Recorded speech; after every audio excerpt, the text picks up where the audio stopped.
سڵاو و ڕێز بوویەوە بینەرانی خۆشەویستی تەلەڤیزیۆنی کۆمەڵە. گێڕای پیرۆزبایی ڕۆژی 8 مارس ڕۆژەی ژن لە ئێوەی ئازیز و خۆشەویست لە خزمەتاندا بین بۆ پێشکەشکردنی گەشتی هەواڵەکانی ئەمڕۆی هەینی. سەرەتا سەردێڕی گرنگترین هەواڵەکان. چالاکی دایکانی ئاشتی کوردستان بە بۆنەی 8 مارس ڕۆژی ژن. کۆبوونەوەی خانەنشینکراوانی مخابرات لە کرماشان. لە سێدارەدانی دوو بەندکراو لە زیندانی مەهاباد. ئەشکەنجە و ئازاری بەندکراوانی کورد لە زیندانی سامسۆنی تورکیا. بوونەسەرەوەی گوشارەکان بۆ سەرخوێندکارانی کێج لە زانکۆکانی تاران و کوژرانی 18 کەس لە ئێرشی داعش لە سووریا.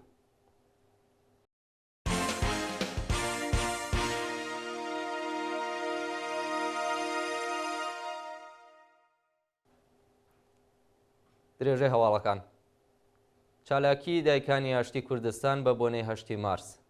دایکانی ئاشتی ڕۆژهەڵاتی کوردستان ڕۆژی پێنجشەمە 17 ڕەشەمە مەراسمێکیان لە شاری سنە بە بۆنەی 8 مارس ڕۆژی جیهانی ژنان بەڕێوە برد. دایکانی ئاشتی لە پەیامێکدا 8 مارسیان لە بنەماڵەی سەربەرزی گیانبەختکردوانی ڕێگای ئازادی و بەرابەری، تێکۆشەرانی ڕێگای ئازادی، زیندانیانی سیاسی بە تایبەت زەینەب جەلالیان، وریشە مرادی، پەخشان عەزیزی و هەموو ژنانی ئازادی خواست پیرۆزبایی کرد. کۆبوونەوەی کرێکارانی شاغڵ لە شرکەتی نەوتی ئۆڤیکۆی دێهلۆڕان. ڕۆژی پێنجشەمە 17 ڕەشەمە کرێکارانی شاغڵ لە شرکەتی نەوتی ئۆڤیکۆی دێهلۆڕان لە نەڕەزایەتی بە جێبەجێ نەکردنی داخوازیەکانیان کۆبوونەوە. کرێکارانی ناڕازی خوازیاری پێدانی حەقدەست و مەزایە دواخراوەکانیان، زیادکردنی ئاستی حەقدەست بە پێی هێڵی هەژاری، بەکردەوە دەرهاتنی گەڵاڵی ڕیزبەندی پیشەکان، پەرداختی جێژنانە و پاداشی کۆتایی ساڵ، پێدانی بۆن کارت و کارتی نەوت، گۆڕانی دۆخی پیشەیی و گرێبەستەکانیان. کۆبوونەوەی خانەنشینکراوانی مخابرات لە کرماشان. ڕۆژی پێنجشەمە 17 ڕەشەمە خانەنشینکراوانی مخابرات لە شارەکانی کرماشان لە نەڕەزایەتی بە دۆخی خراپی مەعیشەتی کۆبوونەوە. خانەنشینکراوانی مخابراتی کرماشان خوازیاری چوونەسەرەوەی ئاستی حەقدەست و مەزایە، هاوسانسازی حەقدەست، دابینکردنی بیمەی دەرمانی و چاکسازی لە بواری ژیان و مەعیشەتیان بوو. هێرشی بەکرێگیراوانی ڕژیم بۆ سەر بنەماڵی چالاکێکی سیاسی لە قوروە. شەوی چوارشەمە 16 ڕەشەمە بەکرێگیراوانی ڕژیم لە شاری قوروە بە شێوەی وەحشیانە هێرشیان کردە سەر ماڵی دایە مەحبوبە عەباسی، دایکی عارف نادری، چالاکی سیاسی دانیشتووی دەرەوەی وڵات و دەرگا و پەنجەرەی ماڵەکەیان شکاند. بە پێی راپۆرتەکان هێزەکانی سپای پاسداران بە کاتی نیوەشە و هێرشیان کردوتە سەر ماڵی دایکی عارف نادری و وێڕایشکاندنی شیشە و پەنجەرەکان وشەی ناشیاویان بەسەر دیواری ماڵەکەەوە نووسیوە. هەروەها بە شێوەیەکی وەحشیانە هەڕەشەی توندیان لە دایک و خوشکی و چالاکە سیاسیە کردووە. پێشتر دایە مەحبوبە سکاڵای لە دژی بەکرێگیراوانی ڕژیم تۆمار کرده بۆ ڕۆژی پێنجشەمە هێزەکانی پۆلیس هاتوون و تەنیا سوورەت جەلەسەیان کردووە و ڕۆیشتون. لە سێدارەدانی دوو بەندکراو لە زیندانی مەهاباد. بەیانی چوارشەمە 16 ڕەشەمە حکمی ئەعدامی دوو شارۆمەندی خەڵکی مەهاباد بە ناوەکانی عەباس دادوەر و فەخرەدین مەنگۆڕنژاد لە زیندانی ئەو شارە جێبەجێ کرا. عەباس دادوەر و فەخرەدین مەنگۆڕنژاد پێشتر بە تۆمەتی کوشتنی دوو برا لەسەر کێشەی ماڵی لەلایەن پۆلیسەوە دەست بەسەر و دواتر بە ئیعدام مەحکوم کرابوون. بەیانی چوارشەمە حکمی ئەعدامی ئەو دوو بەندکراوە لە بێدەنگی خەبەریدا جێبەجێ کراوە. برینداربوونی دوو کۆڵبەر لە سنووری بانە و چوونە کۆمای کۆڵبەرێکی بریندار. شەوی سێشەمە 16 ڕەشەمە دوو کۆڵبەری خەڵکی سەقز بە ناوەکانی حەیدەر و ئیدریس بە تەقەیەزەکانی ڕژیم بریندار بوون. لەلایەکی دیکەوە کۆڵبەرێکی خەڵکی پاوا بە ناوی عەتا حسێنی کە لە سنووری نەوسود بە سەختی بریندار کرابوو چۆتە کۆما و ڕەوانەی نەخۆشخانەی تاڵەقانی کرماشان کراوە. بە پێی راپۆرتی کۆڵبەر نیوز شەوی سێشەمە کۆمەڵە کۆڵبەر لە سنووری بانە کەوتونەتە بۆسەی هێزەکانی ڕژیم و ڕاستەوخۆ تەقەیان لێکراوە. لە ئەنجامی ئەو تەقەکردنەدا دوو کۆڵبەری خەڵکی سەقز بە ناوەکانی حەیدەر و ئیدریس کە پاژناویان نادیارە بە سەختی بریندار کراون. لەلایەکی دیکەوە کۆڵبەرێکی تەمەن 33 ساڵی خەڵکی پاوە بە ناوی عەتا حسێنی کە شەوی چوارشەمە لە سنووری نەوسود بە فیشەکی سەرکوتگەرانی کۆماری ئیسلامی پێکرابوو بەیانی پێنجشەمە بەهۆی قورسی برینەکانی چۆتە کۆماوە و ڕەوانەی نەخۆشخانەی تاڵەقانی کراوە. شایانی باسە کە دام و دەستگامیەکان وێڕای هەڕەشەکردن لە بنەماڵەی ئەم کۆڵبەرە نیان هێشتووە بالیکۆپتەر ڕەوانەی کرماشان بکرێت. ئەشکەنجە و ئازاری بەندکراوانی کورد لە زیندانی سامسۆنی تورکیا.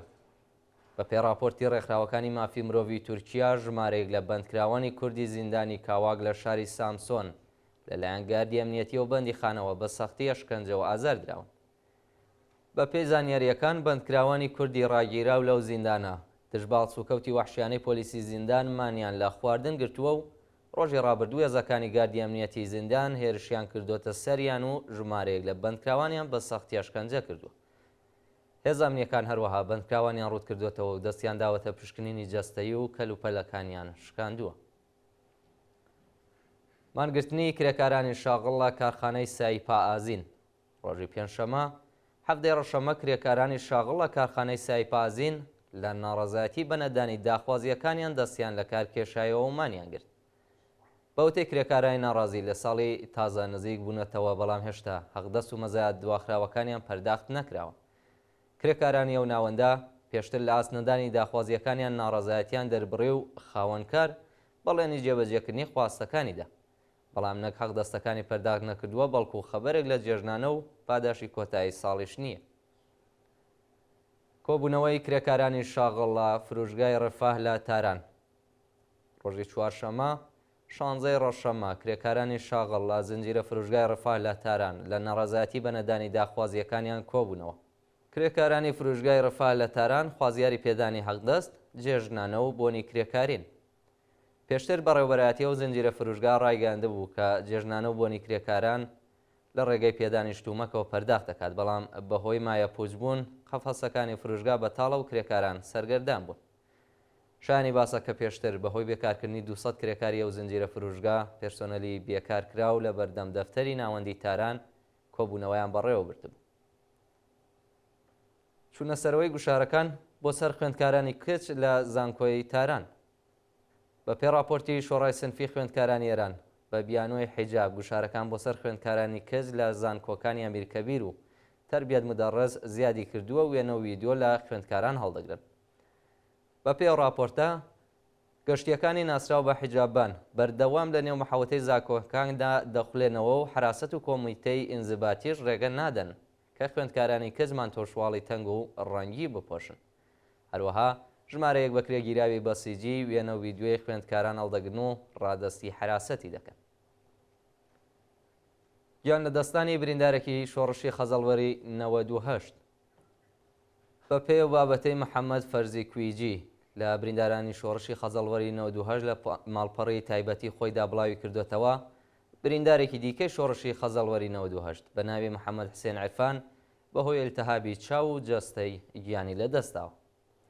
محەممەد حسێن عیرفان لە ڕەوتی ناڕەزایەتیەکانی خەزەڵوەری 98دا جەستەی پڕ لە ساچمەی سەرکوتگەرانی کۆماری ئیسلامی بووە و بینایی چاوێکی لەدەستدا. ئەو بریندارە چەندیر جار چاوی ئیلتیهابی کرد، بەڵام بەهۆی هەستیاربوونی دۆخی تەندروستی نەیدەتوانی ساچمەکان لە چاوی دەربێنێت، هەر بۆ بۆنەوە تووشی نەخۆشی سەختی شەکرە بووە و لە ڕۆژانی ڕابردوودا بەهۆی دەستکورتی و بێبەشبوون لە دەرمانی پێویست گیانی لەدەستە. کوژرانی 18 کەس لە هێرشی داعش لە سووریا.